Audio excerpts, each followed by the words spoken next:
Hello everyone. Today I will be explaining you accounting principles, which are also popularly known as generally accepted accounting principles. Now in the last lecture, as I told you that there has to be some conformance or some similarity between the accounting practices and the accounting rules and regulations that are followed by different organizations.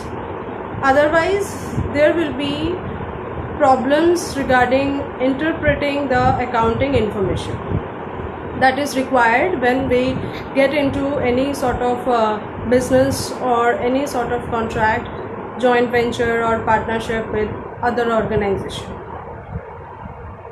So to develop that, generally accepted accounting principles were issued by Financial Accounting Standard Board, that is FASB.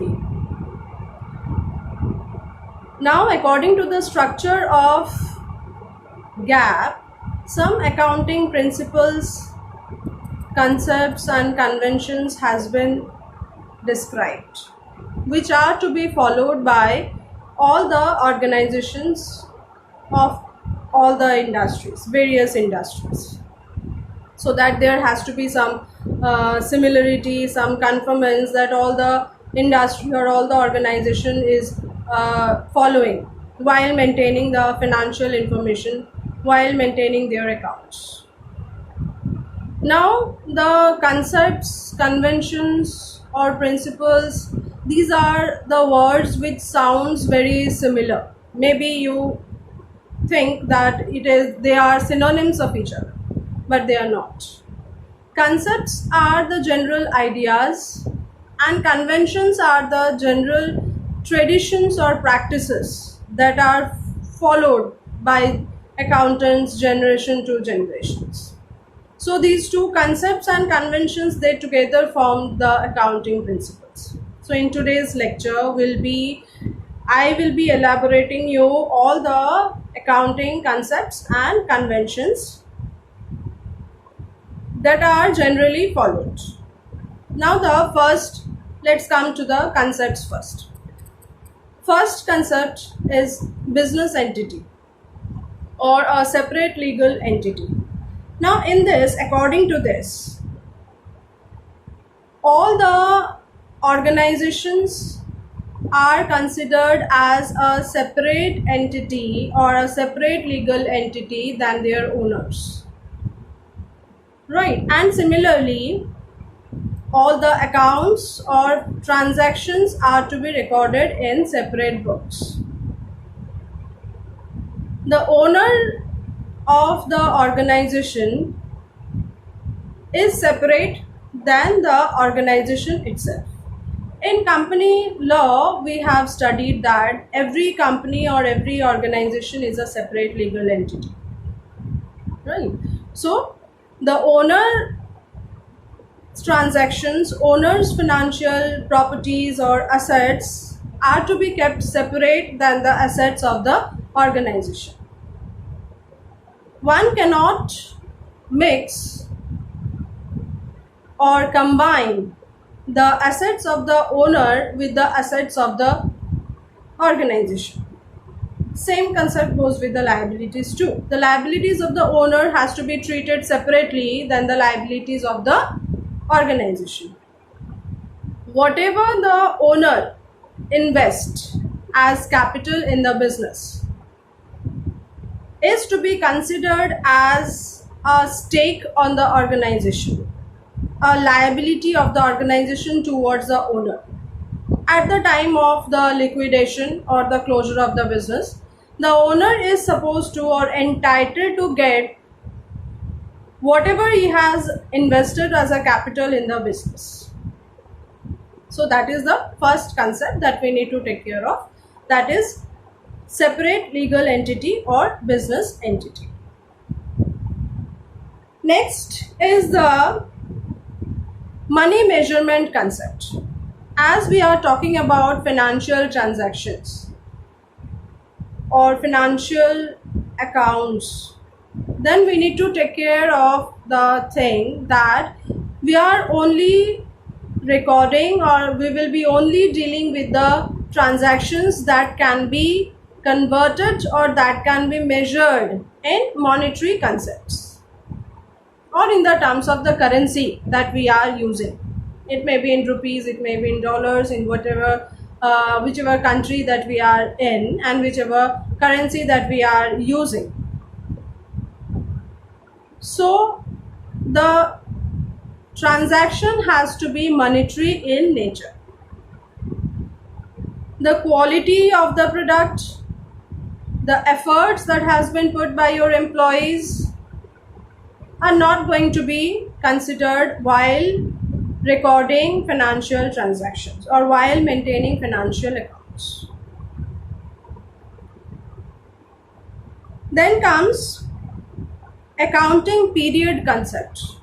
Now you all must be aware of financial year.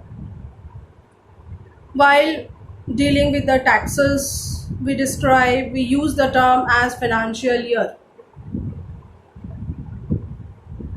All the transactions or all the financial information has to be recorded for a particular time period. It has to be based on a particular time period. Now it depends on organization to organization what particular time period that they want to follow. Sometimes they follow the calendar time period, that is January to December. Sometimes they follow the financial year as 1st April 2020 to 31st March 2021 will be considered as a financial year. So at the end of the financial year, we need to report all our financial transactions to the stakeholders. Or even if that is mandatory, that we are supposed to publish our financial activities or our financial report. Otherwise, for the organization's internal activities or internal record, they need to maintain the informations on the basis of the financial time period within that time period of the year. Next concept is going concern concept. Now, whenever you start a business or whenever you start an organization, you start with the motive that it is going to survive or you are going to run the business for a longer period of time or maybe for a perpetuity. You don't plan for it as such unless and until it is a specific partnership or it is a joint venture or a time-bound partnership. You generally don't consider that you are going to close the business soon. So it means your financial transactions will always have a closing balance that will become the opening balance of the next financial year, because you are following the going concern concept, means a continuity in nature. Your business will be considered as perpetuity. Coming to the next concept, that is dual aspect concept. Now, dual aspect concept, it says that all the transactions will affect more than two accounts. Let me explain you with an example. Say, suppose, for example, you have sold goods worth rupees 10,000. So there are two accounts that this transaction is influencing. One is sales, another one is goods. So these transactions will be recorded in two books, sales book and in the books of the stock or the goods. Right. So this way all the transactions will have effect on either two or more than two accounts. Now from this concept we come to the conclusion of accounting equation. We derive accounting equation. Now, accounting equation is assets is equals to liabilities plus capital. Now, how to calculate accounting equation or how to prepare accounting equation, that I will come in the next lecture. Next concept that we generally follow is the cost concept. Now, according to the cost concept, we are going to record all our assets at the value of the purchase. In the accounts books, you will come across the term as book value. Means if you have purchased a building which are to be used as a factory of your business at suppose 10 lakh rupees, then you are going to record the value of the asset or building as 10 lakh rupees. You will not be considering the time value of the building or time value of the investments. Maybe with the passage of the time, the value of the building increases or the value of the building decreases. That will be ignored while maintaining the financial accounting. That will be separately evaluated or separately calculated as revaluation of assets or revaluation of liabilities as per the Companies Act. Next is the realization concept. Now, what do you mean by realization concept?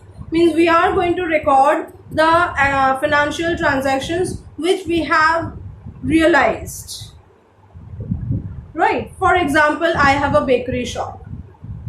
I make cakes for your ceremonies, for your occasions, and I sell them. I've got an order to prepare a birthday cake which are to be delivered by this evening. I prepared the cake, but at the end moment the order got cancelled. Right? So these type of transactions are not going to be recorded in the financial accounts. If the transaction would have been completed, exchange would have been taken place, means I would have sold the cake or delivered the cake and my customer would have paid me, then I would have considered these transactions as realized transactions or a complete transactions and would have recorded in my financial book or in my financial statement in the form of sales. Right? So as per realization concept, I will be only treating or recording those transactions, those who have earned me some revenue. There has been a complete of transactions or a complete of exchange has taken place,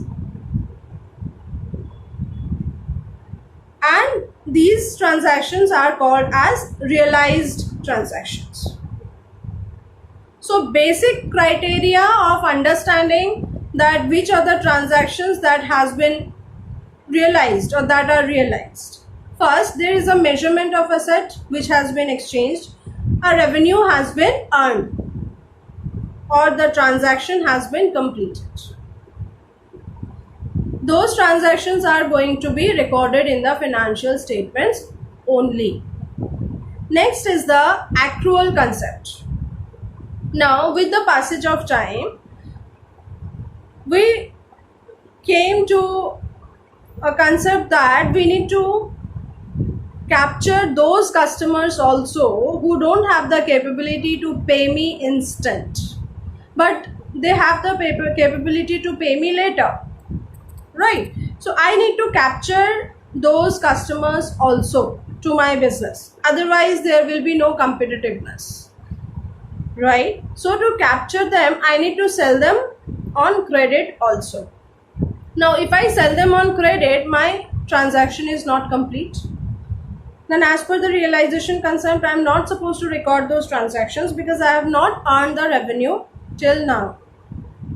So from that limitation, we came to accrual concept that now we are going to record all those transactions where the customer has promised me that he will be paying me after a certain date or in the future, in the near future. I will be considering those transactions also as completed transactions, and I will be recording them in my financial book.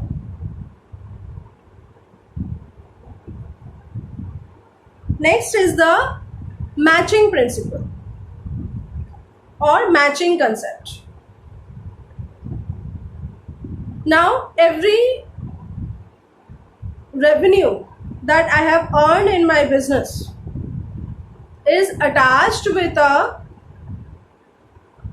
expense. For example, let us take the same example of the bakery. I have produced or I have prepared the cake. I have invested some material ingredients to prepare the cake. I have bought those ingredients. I have done some expenses to produce or to prepare that cake. I sold that cake to a customer and the customer paid me. I earned some revenue. So that revenue is equal to the expenses that I have done. Now, if you say if it is equal, then there is no profit. So at least that is the difference between revenue and income. Revenue is whatever I have earned. From that amount, if I subtract the expenses, whatever is left, that is my income. So every revenue is to be attached or associated with some expenses. Without incurring any expenses, I cannot earn any revenue.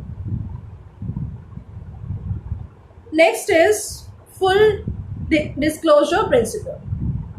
Now, according to this, you are supposed to disclose all the informations in your financial report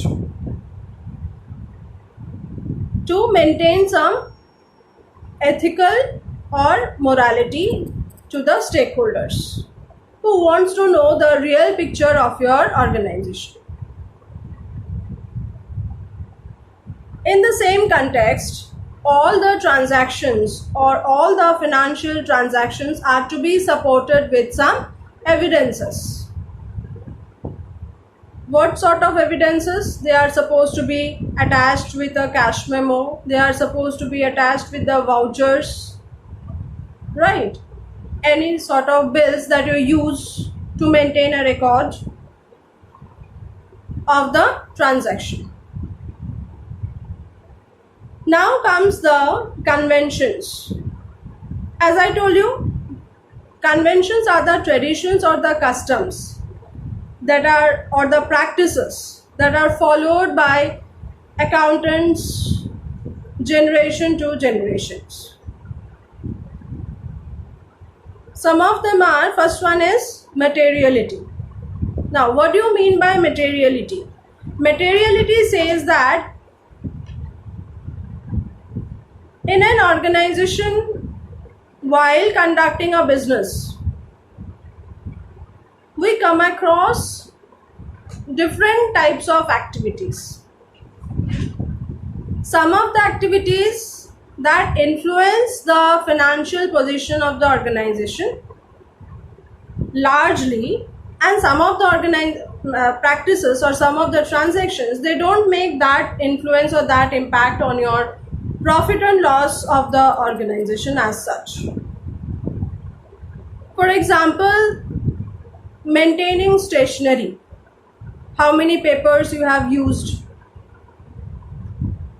may or may not be that important for an organization depending upon the line of business. So in financial accounting, as per the convention, we are going to record only those transactions that will make an impact on the financial statement or the financial position of your organization. And we are going to omit those trivial issues or trivial financial transactions that are not going to make such an impact on the profit or loss of the organization, right? Next is the consistency, which is very important for all the organizations. We are not supposed to change the accounting rules that we are following. If we are following depreciation and straight line method, we are going to continue with the method throughout the lifetime of the organization. One financial year we have followed straight line method, another financial year we are going to follow the WDV method. It is going to impact, or it is going to a misleading information or misleading value of the asset. So it is very important that we follow a consistent method or a same pattern or same method, accounting methods or policies throughout the lifetime of the organization. Next is conservatism. Now, when it comes to business, we always want to earn profit. That is a motive, that is one of the motive of business, right? But according to conservatism, we are going to expect losses and no profit. Now, why so? If we only expect losses, then we will be preparing ourselves with the strategies so that we can recover from the losses. It is not mandatory that we will be incurring losses, or we will be exposing losses only. But we will be prepared with the worst cases or worst scenarios. And if it is a profit, fair enough, we have earned profit, right? We need not to recover ourselves from the profit, but we need to recover ourselves from the loss state. So we need to prepare ourselves mentally and strategically also, that if there is a loss, then we should be in a position to recover it. So for that, we will maintain some conservatism. We will be following prudence, that we will prepare ourselves for all sorts of losses, but we will not expect any profit. Then we will be prepared for the worst cases or worst scenarios if at all we incur the loss. That is conservatism. And the last one is objectivity. Now, what is objectivity? Objectivity is whatever information you have provided in the financial statement, they are verifiable. If anybody or any stakeholder wants to invest in your business, say suppose you want to go for an expansion and you went to a bank for a loan, then bank will ask for the financial statement. And whatever the financial information that you have provided in the statement, they would go for a verification. So all your information should be verifiable. And main or important aspect of objectivity is it should be free from any bias, right? So then only all your accounting information or the purpose of making a statement, financial statement, or reporting a financial statement will be served. Unless and until it is verifiable or it is free from bias, it is of no use. So with this, we come to an end of the concept topic, generally accepted accounting principle. Hope you have paused the videos and taken the notes. Please don't forget to subscribe the channel, like and share. Thank you for now. Stay safe, stay healthy.